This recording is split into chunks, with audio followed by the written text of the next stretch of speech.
fucked up. Good evening, ladies and gentlemen, and welcome to Let's Talk CFL Podcast. I don't know what episode it is. I think it's 642, but I think it might be 645. So I'll figure it out and do something at the end. Okay. So anyhow, that's what we're going to do. Welcome to the podcast. We're going to talk CFL football tonight, and we have a special guest, which I'm going to bring on momentarily.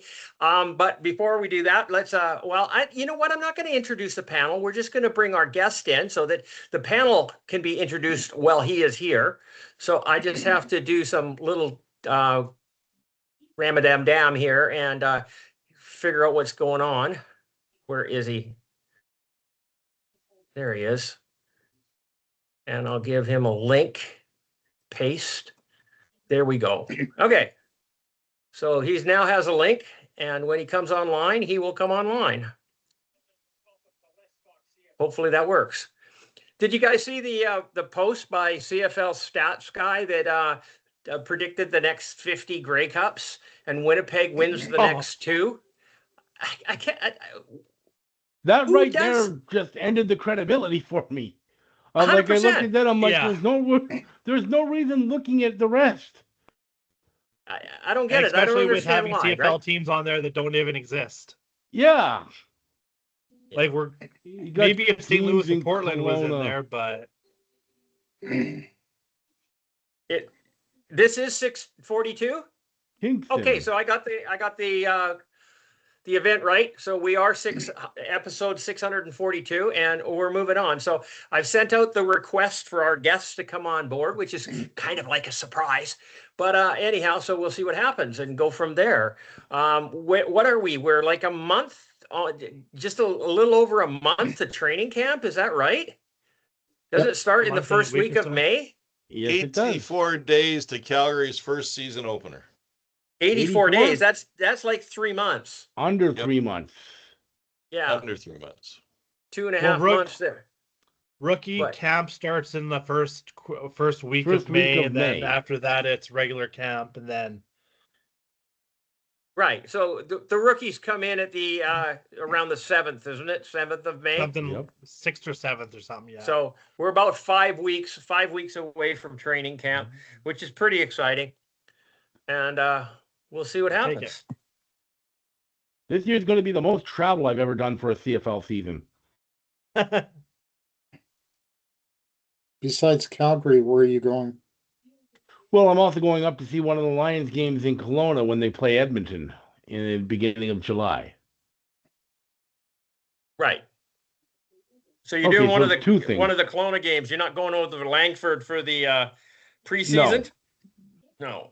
I'm not going to go to... Did you go to Victoria for one of them? No, I've never been to the Victoria ones. I'm not going to pay the ferry prices and stuff like that to go watch a preseason game. No, I understand. I respect that immensely. So we're going to have to start talking football here because he has not looked at the link yet. So never mind, clicked on it or anything like that. So let's talk some football. What do you guys want to talk about? What's happened? What's new? What's wonderful? Did you do a bit of an agenda, Michael, or no? Yes, I did. I sent it to you, and I put it in the group chat.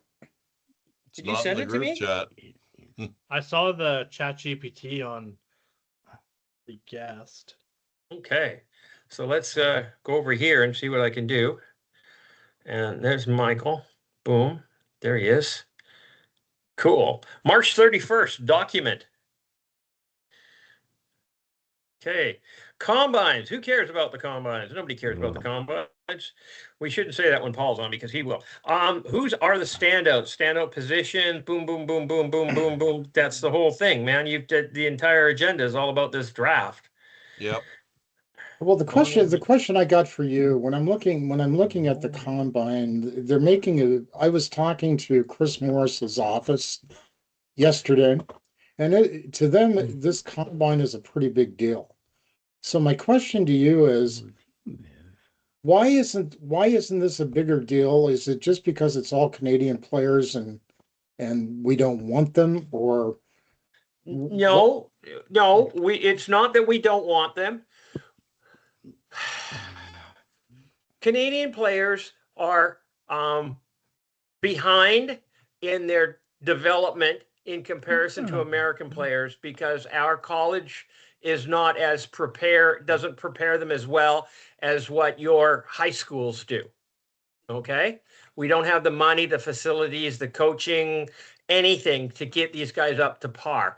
So anybody that is drafted, not anybody, there is the odd exceptions like the Philpott brothers who came in and got to start right away, but very, very rare are draft picks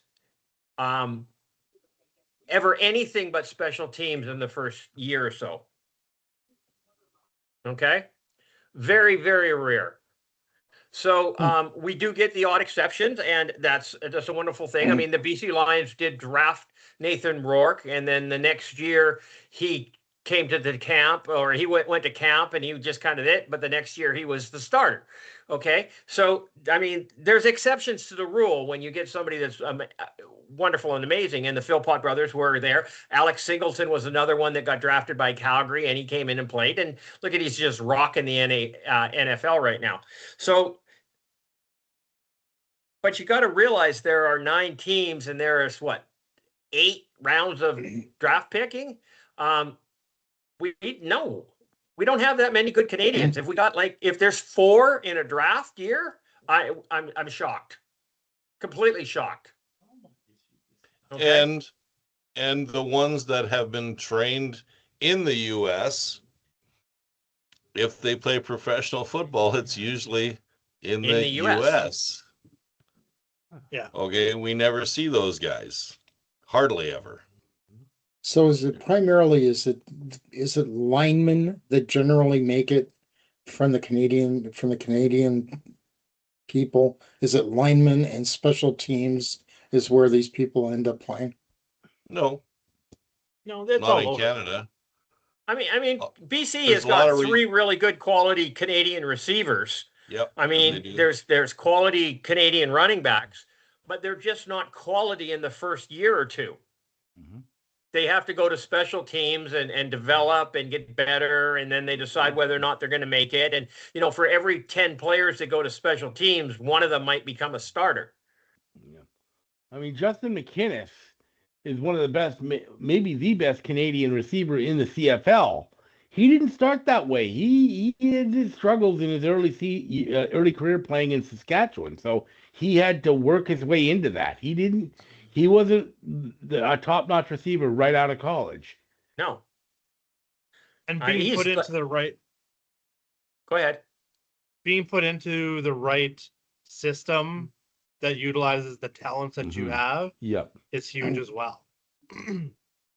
So then, as an American, and you're educating me, what is the best way to build your team then? Is it through the free agency? It's stealing them from other teams. And that's why Canadian starters make more money than American starters, is because there's not enough of them, and every team needs them because of the ratio. If the ratio wasn't there, then Canadian players would get paid the same. The problem is, the question is, would a CFL team spend the time and effort to develop a Justin McInnis to get to the quality that he is today through the 4 years it took him to get there? And that is the argument for the ratio. And I'm sure we're going to get to that. Yeah, I'm sure we're going to get to that as well. I was looking at all of the rosters, and it seems like the general need, except for one team, is that every team in the league needs Canadian players. That they don't have enough. They don't have enough Canadian players on their roster right now, and that's where the focus is. They have to have 21 players. 7 of them have to be starters. Okay, most teams already have those 7 players, those 7 starters, and they have to pay through the nose to keep them. Okay, some of them go away, and then you got to replace them with somebody else. So you can do that. But the downside is that, and where the Canadian ratio sucks, is next man up. Yeah, because the next man up is not of anywhere near the same quality.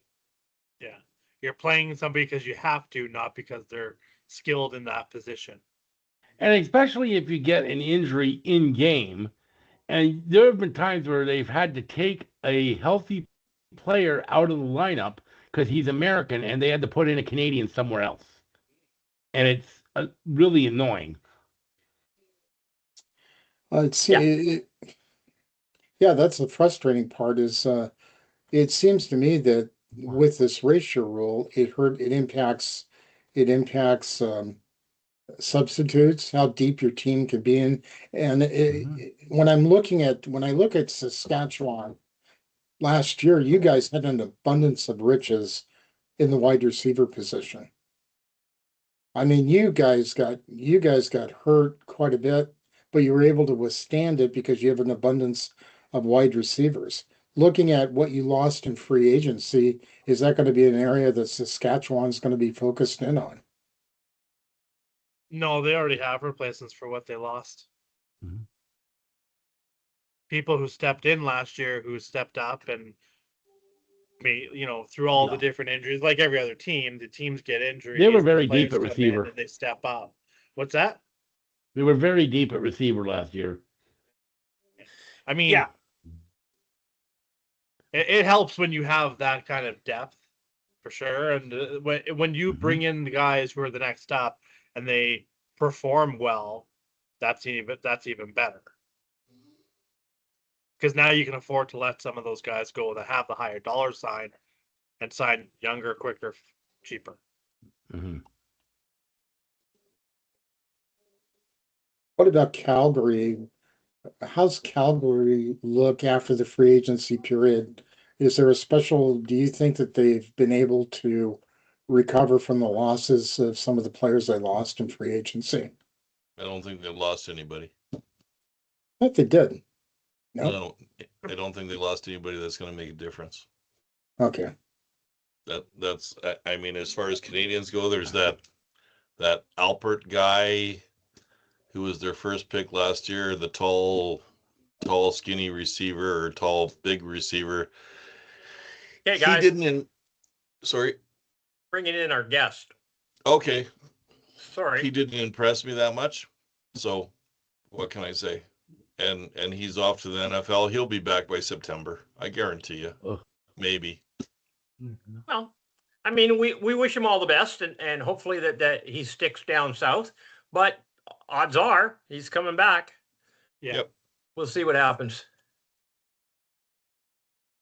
I don't know. We have a new guest here. His name's Paul. There we go. There's a there face. He is. Sorry, guys. Driving? Long story, but I was sleeping in my car. Okay. I pulled over in front of my house. I have somebody in there, and I can't go in the house right now. And all of a sudden, boom! I passed out. Okay. Well, it's a great honor to welcome Hall of Fame kicker Paul McCallum to the podcast. His first little stint on here, and we'll introduce the panel. Hey, Paul, thank you very much for coming on board. Appreciate it. No problem. Okay. We've got Will McDonald from Calgary, Alberta. Will, say hi. Yeah. Hey, Will. Okay. Scott Morledge from Regina, Saskatchewan. That'll be the rider hat, right? Yeah, that's the guy with the rider hat, right? Charles Cliff, Abbotsford, British Columbia. Hey, Charles. Hello, Paul. And then we have Michael Dennis, who is our token American on the field here from Portland, Oregon. He's an Edmonton Elks fan for some damn ass reason. We have no idea. Well, Michael, welcome. It's an honor to talk to you tonight. Yeah. Likewise. Okay. So you're hanging out in your car. This is awesome. So how do we introduce you? I mean, we kind of did, but just welcome, man. It's kind of exciting. And we're going to talk about some rule changes. I think that's kind of what you and I had talked about. Bullshit. And we'll touch a few other things and see where we go. And you can hang out for as long as you want. We usually do about an hour and a half on the show. And we got the combines happening. We've got the rule changes. We've got a bunch of different things that are happening. So you stick around as long as you want, my friend. Sounds good. Okay. So, does anybody have any questions for Paul to start off with? Really? You guys were all supposed to get questions. No, Well, whoever I'll wants get- to go first well, can go first. I can go first. I mean, Charles. just Paul, Go you ahead, played in the Charles. CFL for you played in the CFL for a lot of years, long time. Not trying to say you're old or nothing, but no, you did play. He You is played in old. Saskatchewan, played here in BC, and so on. So you were in the CFL for a long time. Of course, well, like we said, we brought you on for the to talk about at least partially for the rule changes. What are your thoughts on them? There's so many different ones. Are there ones that you don't mind, or the ones you don't like, or the ones that you do like? Kind of what are your general impression of them? Well, generally don't like them at all. But I like the clock. Really? The reason I like the clock is there's just been so many games when the officials, they sort of take their time when they're going to blow the play in, and they're giving them time to do what they want, and change their personnel, make up, change their mind, switch people around and things like that, and didn't like it. It slows the game up, and you're putting that timeline in the referee's hands. So the play clock, I agree. I don't know where they came up with the 35 seconds, because as soon as I heard about the clock, I would go to the games and I'd sit there with a stopwatch, and I would say 2/3 of the time it was over 35 seconds. And the reason I think that is we're more of a passing game, have a wider field, and the player's a lot further away from the ball. So, it takes a little while longer for them to get back. Whereas in the States, they try and run up the middle, and the play stops. Well, they stand up. Okay, they waddle around a little bit, and, back to the huddle they go. And the other thing is, when we have receivers running downfield, we don't have the luxury of just tapping the top of our helmet so some other guy can go in, because I'm tired and not going to make it back to the huddle in time. So the clock I like. The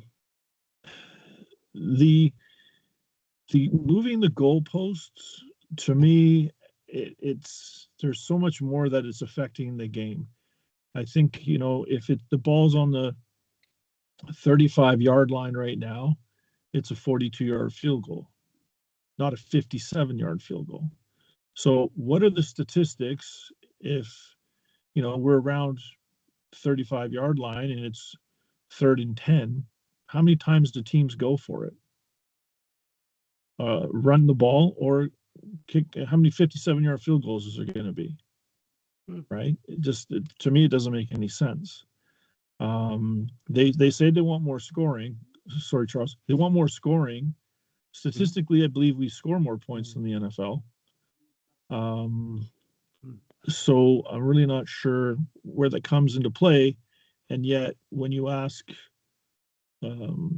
defensive players of the year, linebackers, is it easier to defend 15 yards or 20 yards?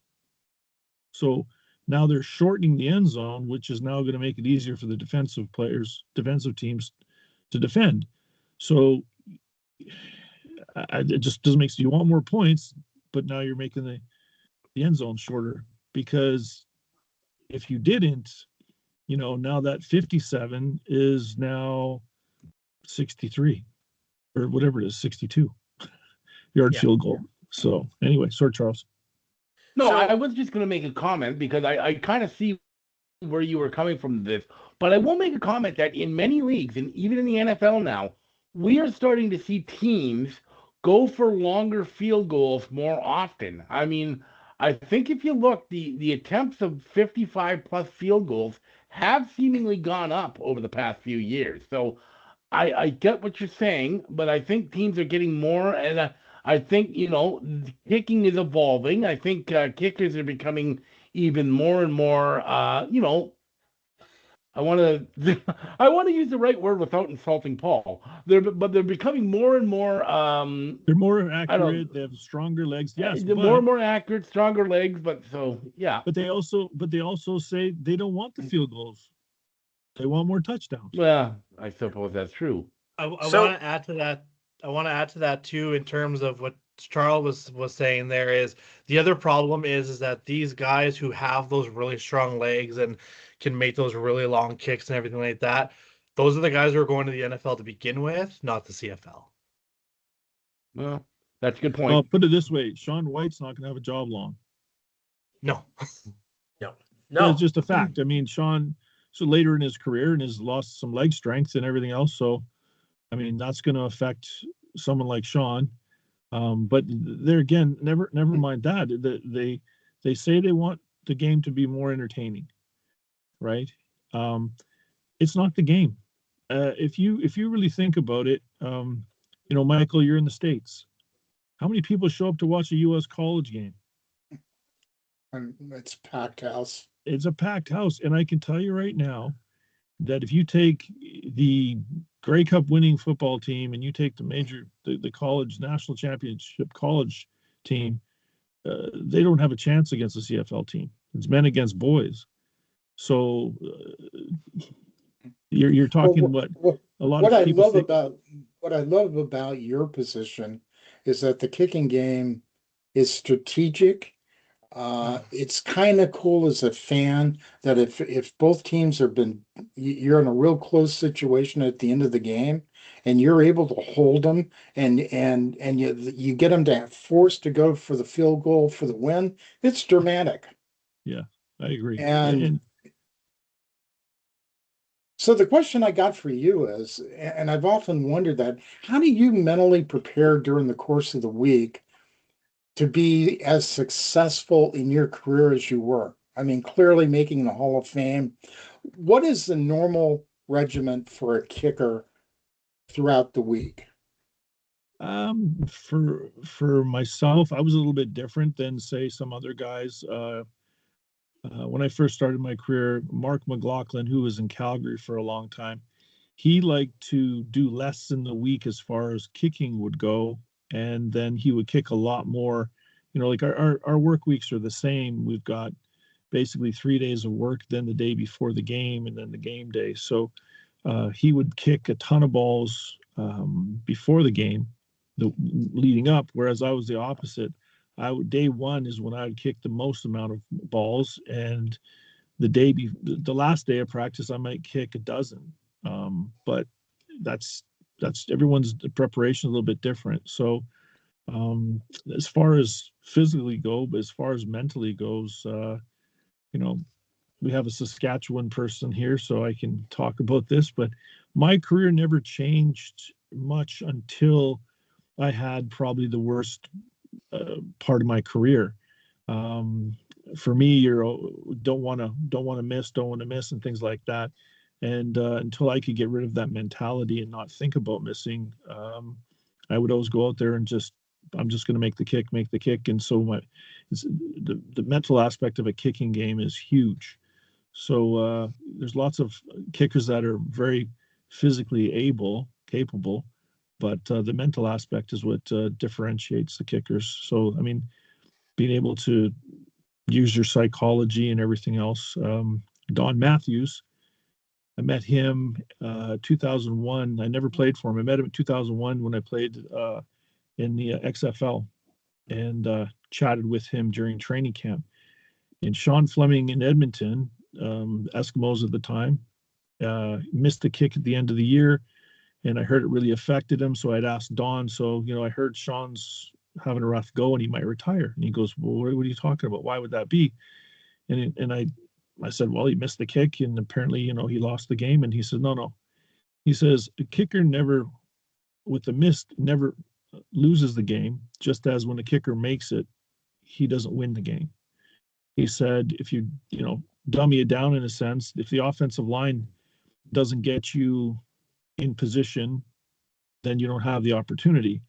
But on the other hand, if the offense does their job, there's no such thing as a kicker anyway. So it is the ultimate team sport. So, I also looked at it that way as well, is, I'm just going to go do my job. But when I do hit the game winning kick and get the points, it wasn't me solely that won the game. It was the team around me and vice versa.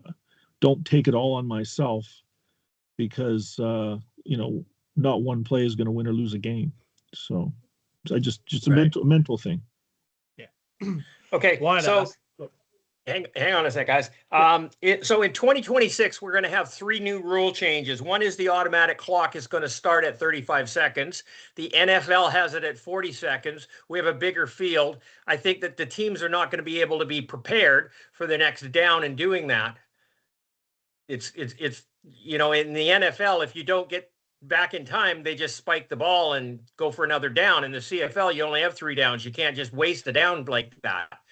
So it's going to be a little bit of a challenge. Why is it a 35-second clock and not a 45-second clock? That would make more sense with a bigger field. And obviously the league sees there's something the matter with the fucking time on this, because they've said that they're going to revert back to the old clock for the last 3 minutes of the half in the game. I don't think that reverting back to the 3 minutes in the last, I don't think the last 3 minutes of the game, if it's stupid in the NFL, because the game is not 60 minutes, it's 58 minutes. And there's various ways of looking at that. You know, I mean, if it's 4th down and 2:01 on the clock, and you're going to snap the ball, if defense is offside, that penalty just won you the game. Right? So in the CFL, though, the last 3 minutes, the way that the clock goes, you can have 3 different possessions and scores going back and forth. And I think that's another thing that makes our game special. So I think they realized if you look at the last 2 weeks of the CFL last year and the playoffs in the last 3 minutes, if we had that 35-second clock, it would have been a completely different end of the season and not 100%. As exciting. So I agree. I'm happy that the commissioner, I got to be careful what I say here. Not on this podcast. Nobody watches it. Oh, yeah. Well, I say something and they'll hear about it. That he was smart enough to leave the clock where it was in the last 3 minutes. Yeah. Okay. That's politically correct enough for you. That's good. Okay. So the other thing that we've done is they've moved the benches to the opposite sides of the field. Now, that's always been the way in the Western Division, but not in the Eastern Division. Now, but then the Lions, I understand, went to both teams on one side of the field so that they could have more premium seating down by the field level. That was a dollars and cents decision based on the banner for advertising dollars. So when the TV's looking at the one angle, there's a big ribbon of advertisement behind that. And so that's the reason that was like that. But again, I think it's a smart thing to have teams on the opposite side, because something that's quite funny is in Montreal, I was warming up around the 10-yard line to kick the field goal. We got a quick touchdown, and I ran all the way on the field, and this is when the extra points were shorter, and I ran all the way to about the 30 and realized, I think it was Andre Proulx said, "Paul, you need your helmet." So I had to run all the way back, not the sidelines, but all the way back, and then come back on. And as I get back, he says, again, this is a 30-second, they blow the clock in, and he's like, "I wait for you." Right. So we would have had a penalty because the play clock would have got me. So anyway, I like the fact that you're actually on the opposite sides. Okay. So do you believe that these rule changes are to fit into an American stadium for expansion into the U.S., or do you believe that there's a different motive for doing this, i.e. maybe the Gaming Commission are trying to make the game more predictable for the gamblers or stuff like this? I mean, there's a lot of different reasons that are going around for why we're being inundated by stupid rule changes. I mean, don't get me wrong. I'm all about making changes in a positive manner. A lot of people don't like changes. I get that. I understand that.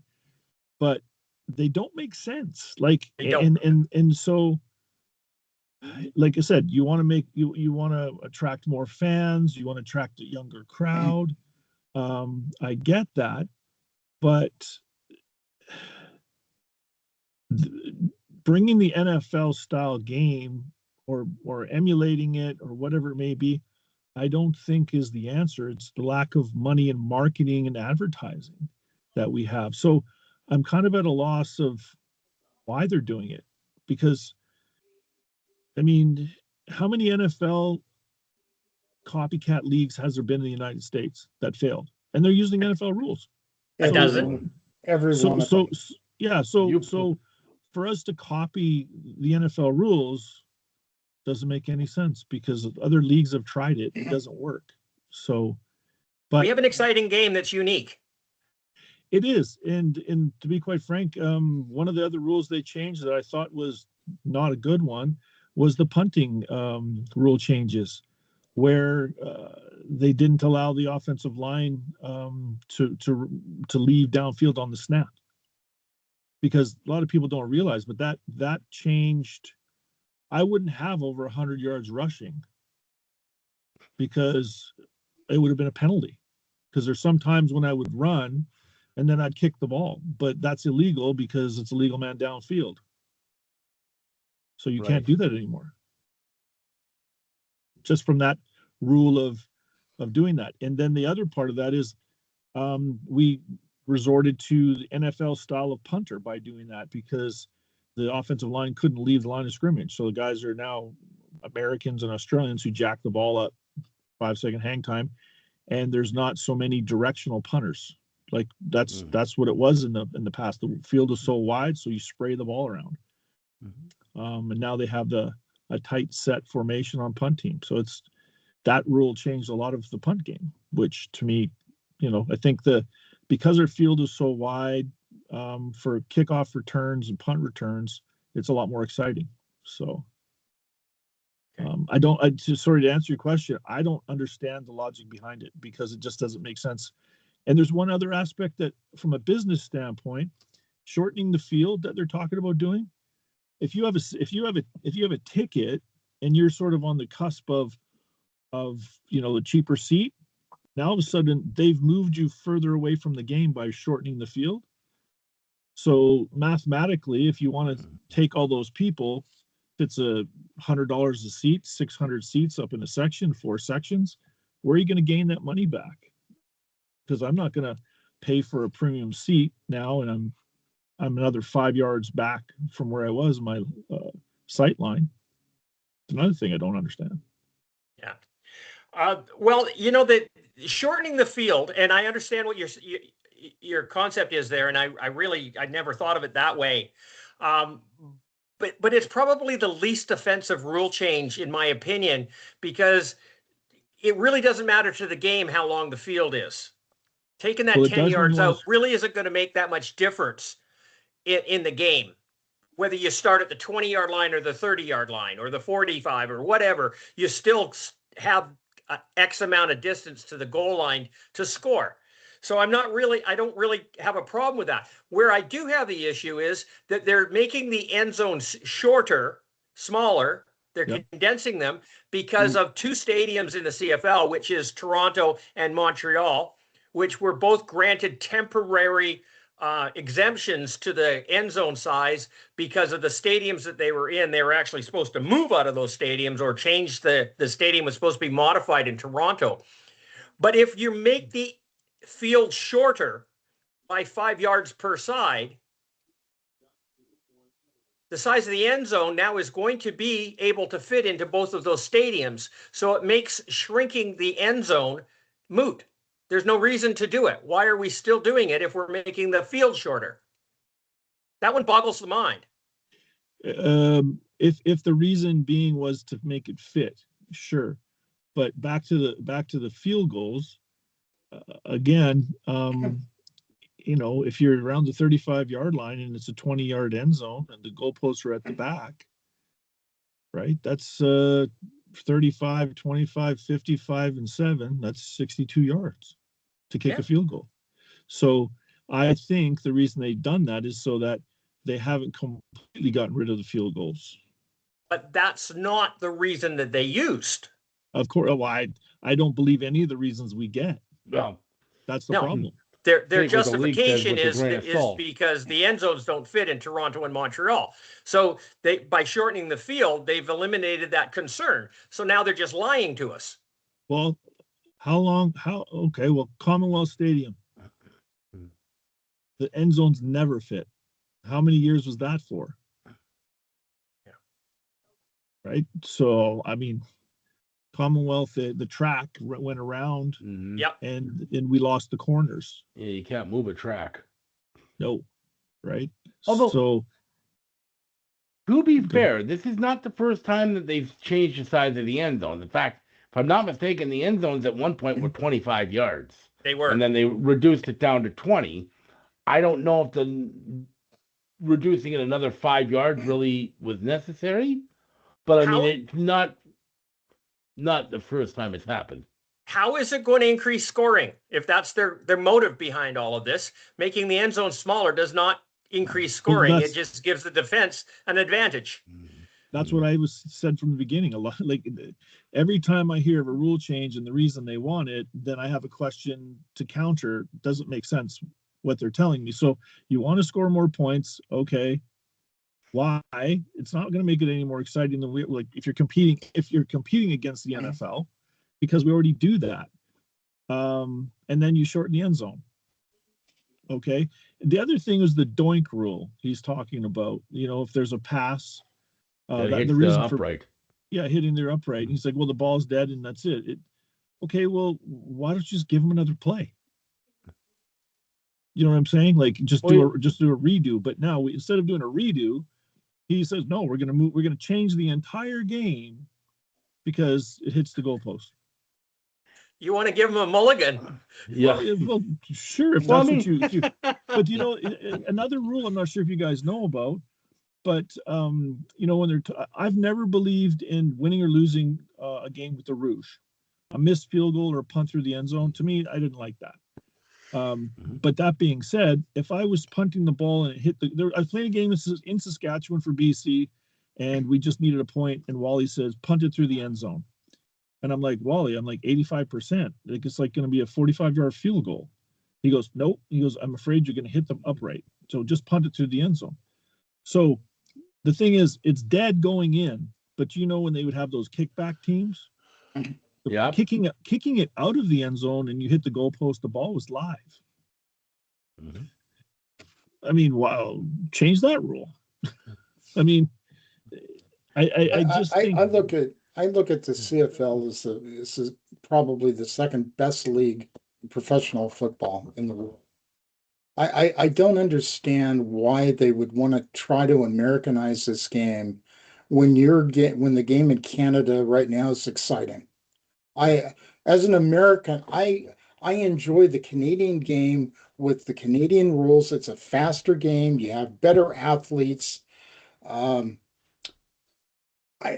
just don't understand how this is going to add more revenue to their coffers by making these changes. It's not. I agree with you, and you know they do say that we're losing followers to the NFL, and again, I think some of the UFC, some of the boxing things, some of the social media things prove that it is just media and hype. Mm-hmm. And I mean, I played in the States and things like that in American rules. I remember I played in Vegas and I never punted the ball once. And our team would drive the ball for 6 minutes. And I was like falling asleep, right? Because there's no punt returns. There's no change of possession. It was just, we had a running back that could, you know, get like 3.5, 4 yards of carry. So we just rammed the ball down the field all day, and it was boring.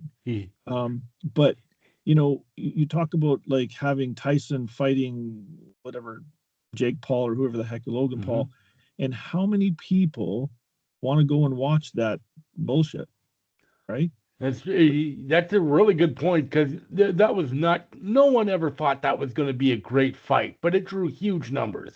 It did. It was a circus. Marketing. It was marketing. It's the American marketing machine. That's what it is. That's true. And I think they tell you like it, so you like it. Yeah.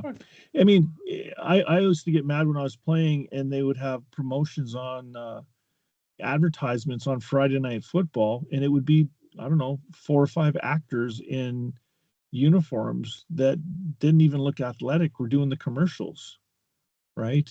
But if you see an NFL commercial, they're going to pay, these stars to do things, and people want to watch it and see it because it's the guys they're watching on Sunday. Okay. I think, don't you think though, if you take a look at the revenue models, if they could get a decent TV contract and exposure in America, that's where the potential revenue can be made for the entire league? I think so. And I think maybe to what we're all talking about here, maybe that's what they think is going to happen by changing the rules a little bit to Americanize it. But I think they're missing the boat. Mm-hmm. I think that, instead of trying to jump on the train, the NFL train, they should be promoting the difference of the game. Right. They used to promote the difference in the game. It used to be, CFL had bigger balls, or they were, 55 yards, or all sorts of different things. It's bigger, wider, faster. There was a lot of different promotions that at one time were doing that, but they never really seemed to work that much because we're marketing to a smaller crowd. It is. It's just numbers, and I get that. But the interesting thing is the league. I would have jumped all over. What was it here? I think it might have. Was it the Super Bowl or when was it? They interviewed Doug Flutie. They interviewed Jeff Garcia. They interviewed Chad Ochocinco. That was right before the Super Bowl. It was a Super Bowl, and every single one of them was talking about how good our game is. Mm-hmm. Chad Ochocinco was saying, I thought I was just going to go up there for a cup of tea and, play a little bit of football and kill these guys. And he realized, dominate. Yeah, he realized that there's athletes that are up here that just don't get to play because it's a numbers game.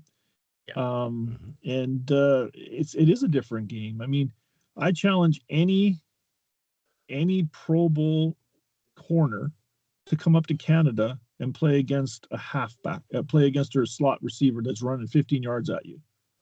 It's not. I think that's the hardest position in football.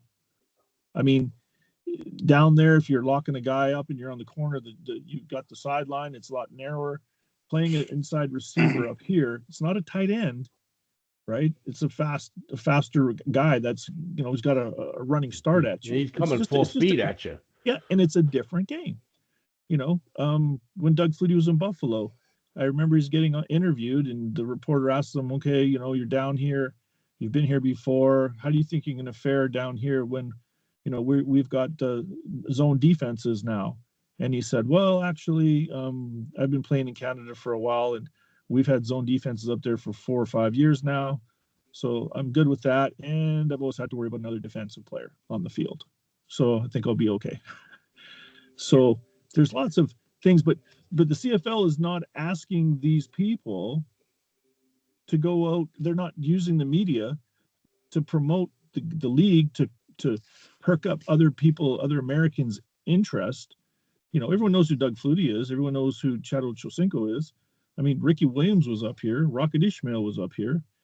Guys that went down. Merv Fernandez had good careers up here and in the NFL. So they're the ones that could be that the American fans that would want to watch our game would listen to, because if they respect him as an NFL player, he says, "Oh no, it's no joke in Canada," then you get more people maybe be listening to it and maybe interested in it.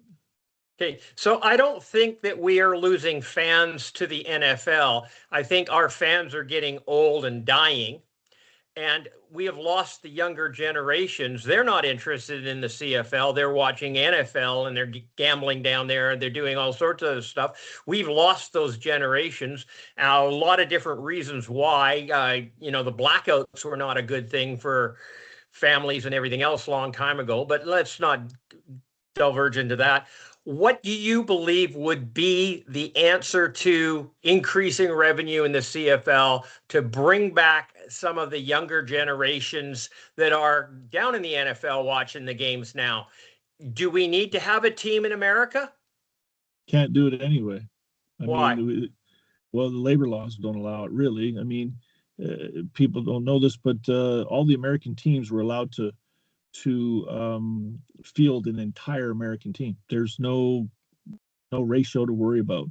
And Correct. And I know how you feel about that. We're open the door on that. Why do we have a ratio, and why should we continue with it? It's a Canadian game, right? So it's a Canadian game, and the Canadian rules. Game. It doesn't mean we have to have Canadian players. Well, then you're gonna lose a lot of the Canadian fans that started out watching their kids and their kids' friends and everyone else. We'll lose all those people. I don't think you'll lose them. Yeah, I mean, honestly, Paul, when you were on the BC Lions and somebody scored a touchdown on the team, did you really care whether he was a Canadian or American? You were just happy that the team scored. Well, if you word it that way, but how about the guy from America came up to here to play, and then as soon as the season was over, he's gone. Whereas the Canadian players who live here are out in the communities helping promote the team. So there again, there's the marketing and advertising, right? I mean, when you have Nathan Rourke now, he's out doing that. In the past, it doesn't happen. He's the exception to the rule, man. He's like not even once in a generation. He's once in a lifetime. Oh, yeah. Player, that guy. He's going to break Doug Flutie's records. Yeah. So, and then the other thing is, unfortunately, I mean, the dollar. That's a tough one. A lot of guys now are saying, "Well, I'd rather just go get a job." It's hard. The money that they're making, and then they're paying the taxes, and there's lots of different things. If we put a team in America, do you believe that we would be able to get a TV revenue increase from the American marketplace into the point where it would dwarf what the TSN is currently giving the league? No, not right away. That would take a long time, I think, to do that. I mean, how much money of the USFL put in it, the XFL put in it. There's, I think, 2 other leagues going on right now. There's the Arena League. I mean, how much money do you think they're putting into their leagues that would make a difference to our entire league? If you put one team in America, the entire country is going to get behind it. They're going to watch the game because it's not during the NFL season to start with. And it would look at St. Louis right now. They had 32,000 people for an XFL game.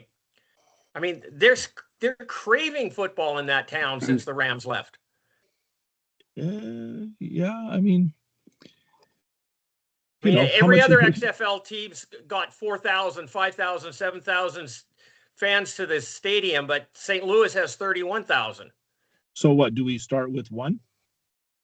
Start with one, only one team, and the entire country will get behind it, and they will broadcast it across America, and the revenue alone from one team down there would be greater than TSN does for all 9 teams in BC, in Canada.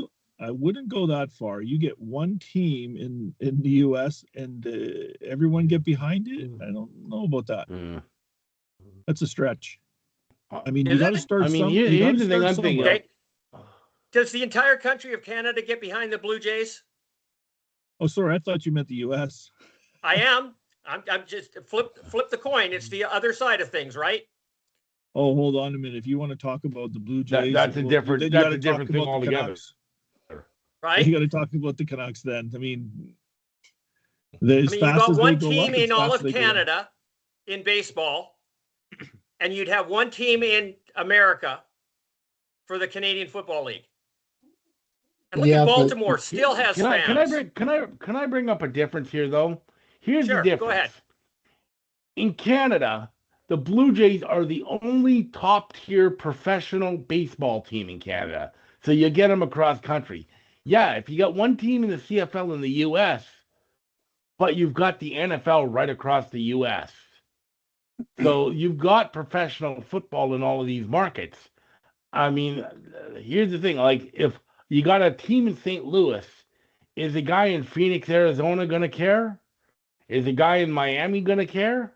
I don't think that's quite comparable because, yeah, you got one team behind the Canada behind the Blue Jays. Sure, but the Blue Jays are the only Major League Baseball team.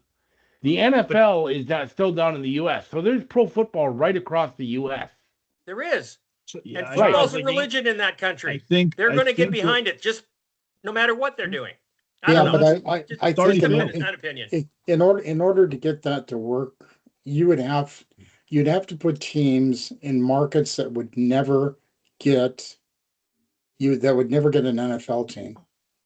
I mean, Yeah. Portland. Portland. I would love it here in Portland to have a CFL St. team. Louis. And I really think that Fargo. the direction to expand the television revenue long term is to get the game here in America somehow. But I do agree with what Paul's saying. It's not something that's going to happen right away. It's Yeah. going to take years to grow it. Mhm. Did it take Because- years to grow Baltimore? You were around then, Paul. To grow it, I don't know what their attendance was. Their attendance was off the charts. They had more attendance They than any were- CFL team. They were actually close to 40,000 per game. Yeah. Yeah, Both but years they were in the league. that was a city that was scorned. Yes, Yeah. just like St. Louis is right now. Which would be like, well, yeah, and I mean, you may have a point when it comes to that. I guess it would come down to now you're increasing a cost for the league as a whole.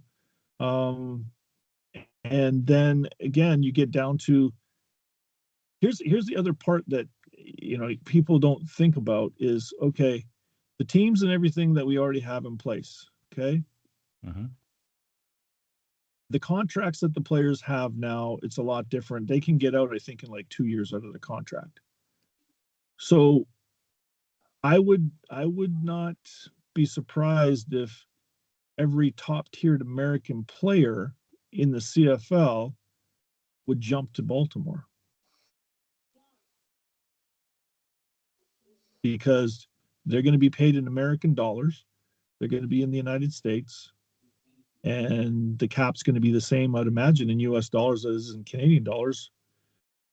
So, you don't play this game for very long. So now you've sort of dwindled a lot of the strength in the other 9 teams from Canada that had, a stud American left tackle, best receiver in the league, best running back in the league. All the American top positions might end up in one team. So my question would be to you is, you played in the league a long time, you know the league. What is broken that teams like in cities in Toronto, they're not drawing? What has been broken in this league? Again, I come down to the marketing and exposure. I probably can challenge every one of you except Saskatchewan. Go to your local airport and see what you have for sports memorabilia or apparel there. It's hard to find like the good jersey hanging up somewhere. Right now, where are you going to get a nice BC Lions jersey? Where any one of you? Yeah, well, yeah, exactly. Right? How many kids you see walk around? BCLions.com. Exactly. And I got mad. I'd be walking through the Vancouver International Airport. There'd be Winnipeg Jet, Saskatchewan Rough Riders, Vancouver, Toronto, and Montreal, and a Blue Jays uniform. Yeah. Right? In See, Vancouver. here in Regina, we're spoiled when it comes to that because the Riders are everywhere because it's the only thing we have. Well, I hear what you're saying, but it's also you're missing a point is because I lived there for 12 years. I know a lot of people are from Saskatchewan. Yeah. And the people that are not in Saskatchewan are still wearing Rough Rider gear. Mm-hmm. Right? I mean, a Vancouverite living in Winnipeg or living in Toronto, that's a BC Line fan. Where are they going to get a jersey? Right? So it's just, like I said, it's just the marketing and having it out there. I don't want to get into too much details, but I do know of somebody that approached the Lions a long time ago and said, I can't, he's a super fan, had an apparel company, said, I will design, market, do all of this stuff, get a store for all the Lions stuff, and I'll sell it 2-year contract, and I'll give the club royalties on it, and I'll just take it because he wanted to help promote it, and the team said no. So someone was trying to help her promote the club, and it didn't happen. I mean, I don't know all the ins and outs of it, but it'd be like you would think there would have to be something that they could do to help with that. So, I mean, Amar Doman's doing an amazing job. His idea of getting 50,000 people into a concert before the game, I like the idea because getting people in the stadium, however you get them in there to watch a concert, and then they realize that it's affordable family entertainment, and it is entertaining, you're gonna grab some more fans that way. But that's an expensive first game he's putting on, that's for sure. Yes, it is. It's costing them a lot of money. Yeah. So I mean, Toronto, there's the hotel that the team stays at is not far from the stadium, and in the summertime, I forget what it's called, but it's like an outdoor concert out there, and they've got some world-class acts that are out there. Even things like that. You come to the football game in the day, and you go to the concert at night, and make it an event. We can't even tailgate in Canada. Yeah. We actually used to do that with the Lions when they're at Empire Stadium because it was part of the P&E. Yeah. And they had the concert series and everything else. So with Toronto, BMO Field is actually part of CNE, is it not? It's the same grounds. It is. And that's the thing. I'm a believer that football fans are blue-collar workers. The Canucks are white-collar workers. So why we are continuing to play downtown Vancouver when the majority of the fans are in the suburbs, I don't know. I don't know why and same with the Whitecaps. And I don't know if they think, the corporate sponsors are down there. I don't think the corporate sponsors give a shit as long as they're getting their brands known. And so by doing that, you would want to have more people there. So that being said, in the suburbs. So it would have been awesome if the Whitecaps and the Lions could have built a 30,000 seat stadium somewhere near the highway and a SkyTrain. Yeah, well, 100% agree with you. I've been promoting that for 10 years, Paul. South Surrey, extend the SkyTrain down to Highway 10, right around 176, 152, something like that, build a bloody stadium. Well, it's funny. I had the thought, and then I didn't realize the city planners had already sort of done something different. But the SkyTrain going to Langley goes down Fraser Highway, crosses 176, but they actually have a parking lot there. But they've got all the land there. Yeah.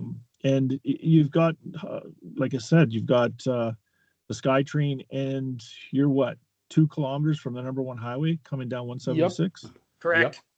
To me, that would have made sense. So do you believe that a 35,000 seat stadium in South Surrey would sell out? I think it'll get more than BC plays, right? And the other part of that is parking. People park. Tailgating. Oh my God, the parking, and how much revenue would they make if they own the concessions and they own the parking as opposed to the city? Because I mean, $40 to park your car is ridiculous. Yeah. And they don't get a single dollar from concessions either. No.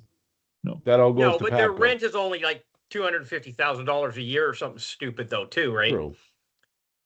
Yeah. Well, okay. I mean, when they don't have enough fans to fill it, who cares? Agreed. I've been saying that it needs to move out the valley for a decade. I've been saying that. Yeah. So I mean, at the end of the day, they have to get more asses in the seats. And I think that until that increases a little bit, I can't see anybody, putting a whole heck of a lot of money into it. I did do a bit of I won't get into it too much, but I took the value, because I'm in real estate, took the value of the land for BC Place. I think it sits on 10 acres, and what an acre would cost per high rise. And if the city was to, they're not going to do it now with that amount. If they were to, put a bunch of condos there, how much more money they would get in tax dollars, take some of that money and help build another stadium in the suburbs. But isn't it accurate that the Whitecaps are going to demand a new stadium, or they're going to leave? It seems that way. Yeah, I think it's not that they're going to demand, because the city or the province isn't going to just go build them a new city, or a new stadium rather. But I think their negotiations with the province, because the province owns the stadium, I think their negotiations weren't going well, so they were, going to leave. Where they're going to go, I don't know. But I think if the ownerships of both organizations got together, I think it would be really good, to be honest with you. Mm-hmm. Because I can say, of all the stadiums that I played in, the most fun I had was Empire Field. It was so intimate. The fans were so close. If that was made to be a little bit bigger and just, It was a great year to play, Mhm. to watch football, but it sucked for concessions and washrooms and facilities and everything else, because it was a temporary thing and everything else. But it was nice to be out there. I mean, we Mhm. had an exhibition game at Thunderbird Stadium, and that was I one of the love best that. games that I'd been at. Yeah, exactly. So, I mean, if Saskatchewan, you can play outside in Vancouver, right? I mean, to be quite Mhm. honest, I've been in the stadium, BC Place, and the roof's been open and I couldn't even tell. So, Right. But have you ever played football in Vancouver in November with it +2 and raining and a 60K wind? It's I not grew a up, I, fucking nice place. I grew up playing soccer in Vancouver and I liked it. Yeah. So as I far sat as in Empire Stadium for years. I started going to games in 71. For Yeah. 15 years, I sat outside. It was So cold. So all how part did of the you experience. Yep. how did Yeah. you get attracted to football? Because you started playing soccer. Yeah. I came out of high school and went to Europe to play professional soccer.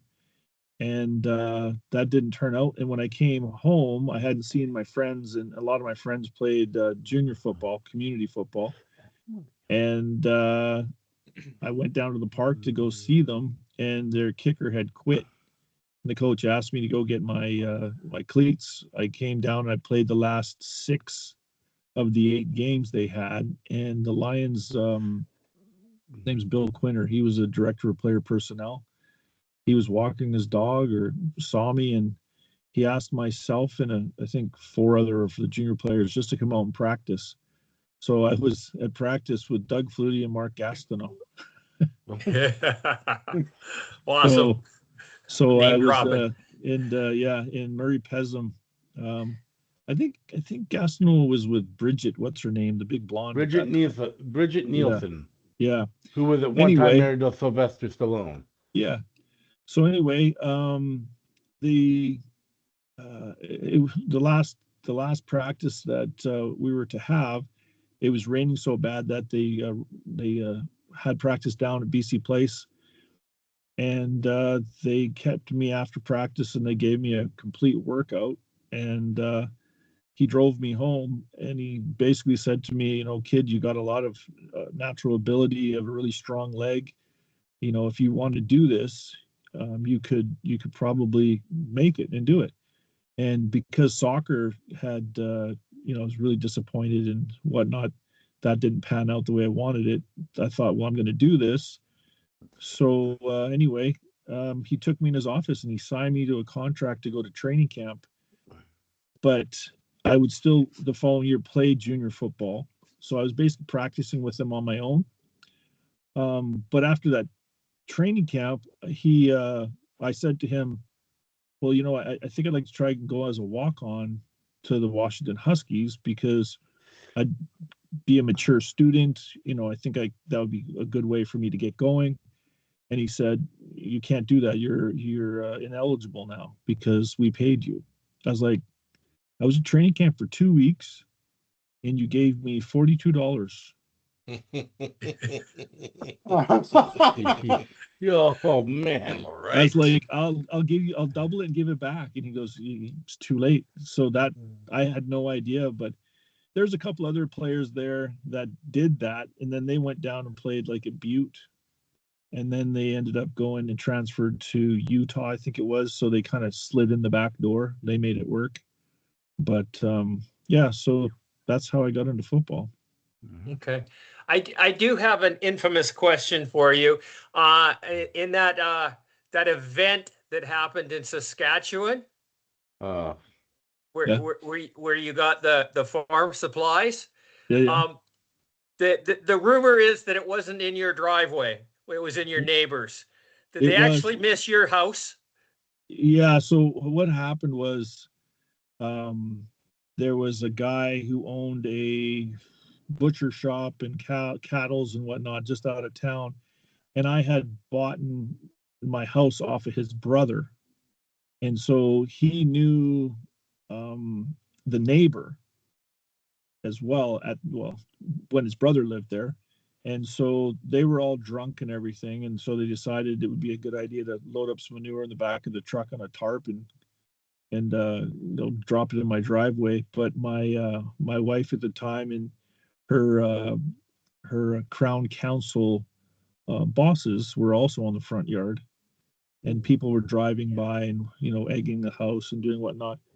And then there was a noise in the back, and they had already driven by, and they thought, well, we're not going to make this work. So when the wife and the bosses went into the back, they backed their truck onto the neighbors and put a potato box of cow shit on there with a note that said, "Oh shit, we missed left too."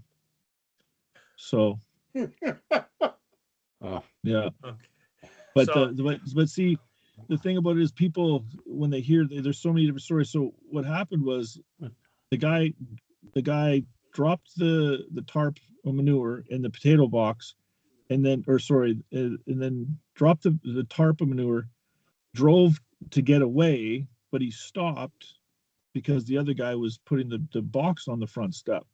And then what happened is my wife, she ran to the truck, opened the door, and was trying to drag him out of the truck. He had a seatbelt on, and he was dragging her down the street. God. So yeah, it was interesting. And then when I got home, there was cops blocking off my street, sitting in front of the house. And excuse me, the next morning they came with mugshots, and they had arrested the guys. And the guy worked at the airport, and so he worked at the airport. A friend of mine worked at the airport. I called my friend, and I said, "Were the cops just there?" He goes, "Yeah." I go, "Who did they arrest? Where does he live? What's his name?" And then I said, "And what happened?" So he gave me the whole spiel. He told me exactly. He knew what had happened the night before. So then I got in my car and a baseball bat and went to the butcher shop. And then the wife at the time, her boss, calls me and talked me out from destroying his business. And so anyway, they all got charged and everything else. But yeah, it was the death threats and whatnot. So yeah, it wasn't as everyone knows of it. So I have a follow-up question. Yeah.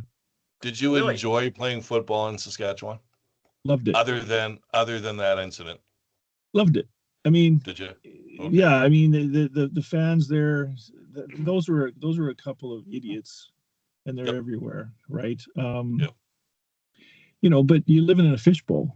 After my second year there, I'd never watched sports writers, radio, none of that stuff, because you'll have somebody coming in and criticizing about something, right? So, I mean, to the point where I said earlier about you never win or lose the game, everyone forgets Kent and Keith fumbled on the 4-yard line, right? Yeah. Nobody talks about that. Nobody talks about the missed tackle on Dave Dickinson, who threw the ball to Jason Claremont. Was a blown coverage, so they could set up the 48-yard tying field goal to go in overtime. Mm-hmm. Nobody talks about that. I mean, No. there's, they didn't do their job, and either did I, right? So Yeah. So Yep. are you still a fan of football? Do you still watch all the games? I'm a fan. Yes, I watch. I go to a lot of the games. Yeah, I am. I get a little disappointed now when I'm just thinking about what's going to happen to the game with these rule changes, but you know what? I'm still a fan. Okay. Well, cool. Yeah. Anything else, anybody? Last season, I do have a question. Oh, go ahead. Go ahead, Mike. I'll ask after. Go ahead. I guess my last question is last season in Saskatchewan, with Lowther having the challenges that he had during the course of the year, did you ever want to call him up and try to encourage him or give him some advice to get through it? Because it seemed like he was really struggling last year in Saskatchewan. I'm trying to think. I think I called him. Was it the first? Was either last year or the year before. He had a situation. He missed a kick, and I called him just to talk to him. And it's one of those things as a kicker. You just got to get through it. And he seemed that he was okay, right?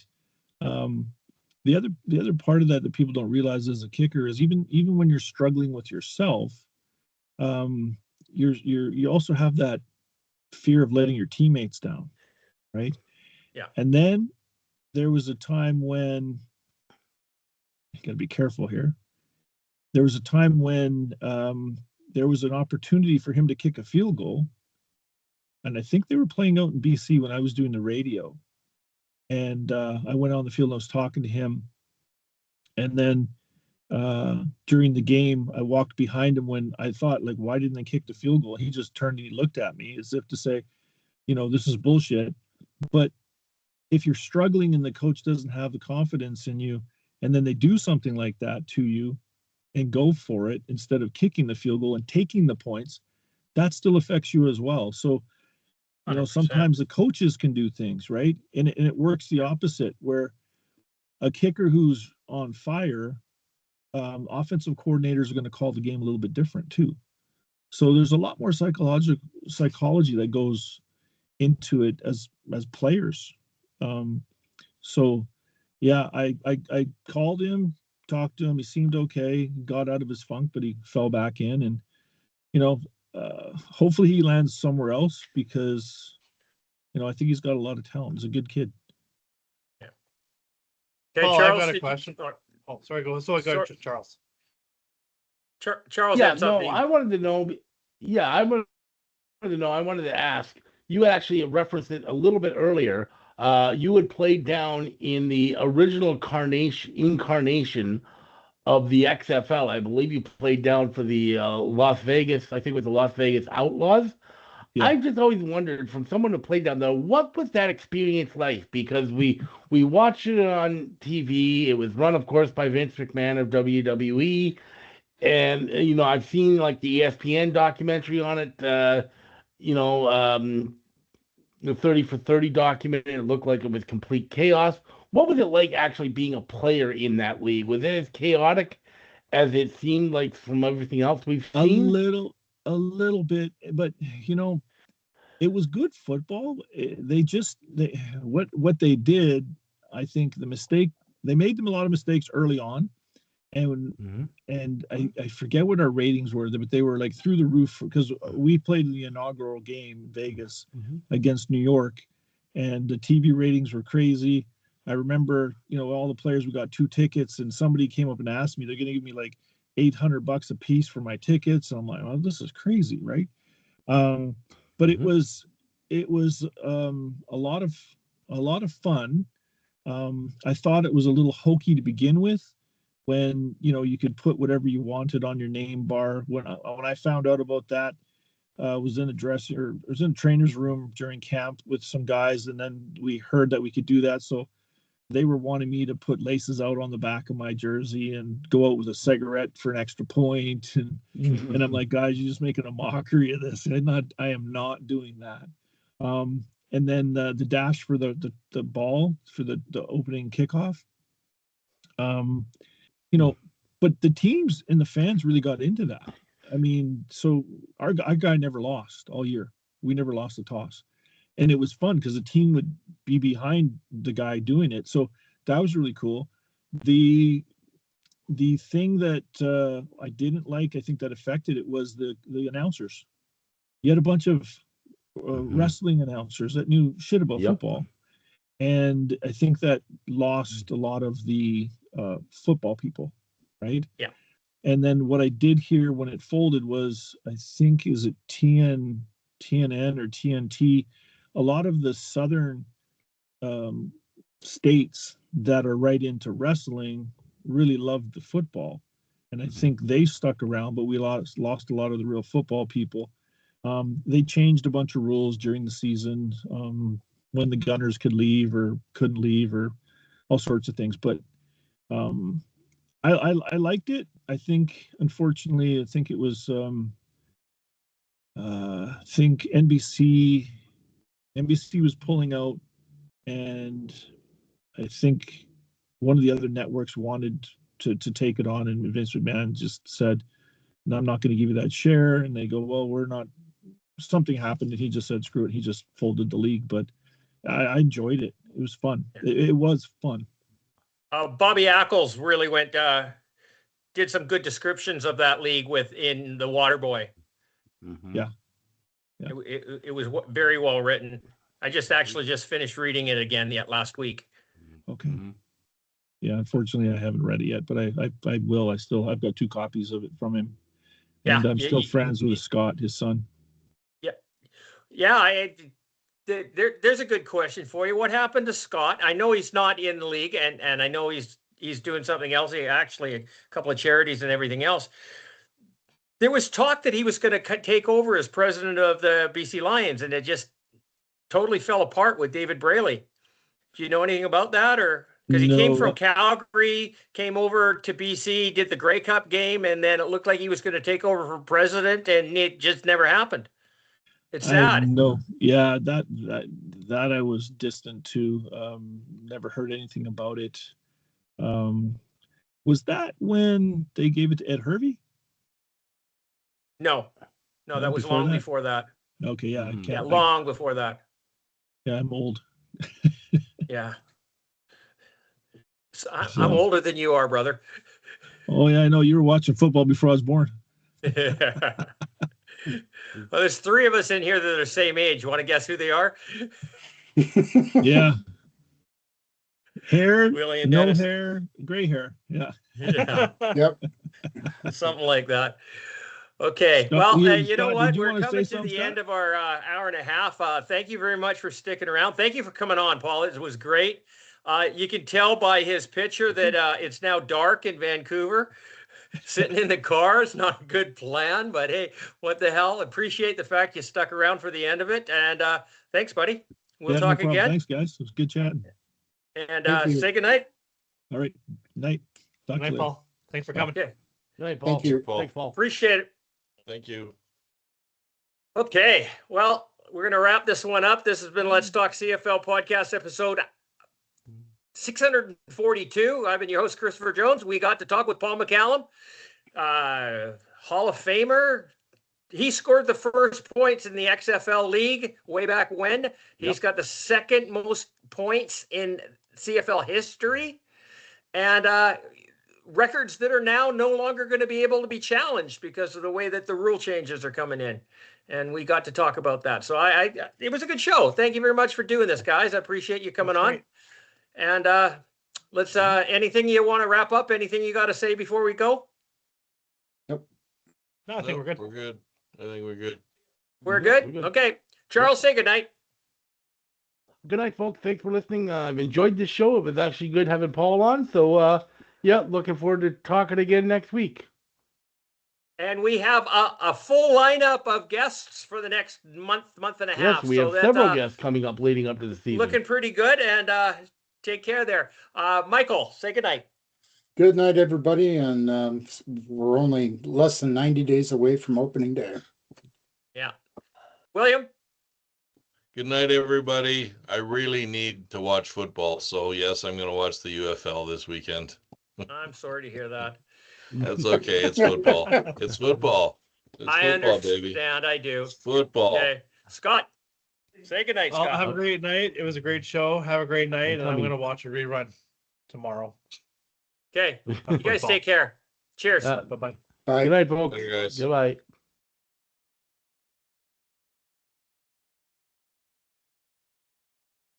You got it. Who Good. left? Scott left. Scott left. Jeez.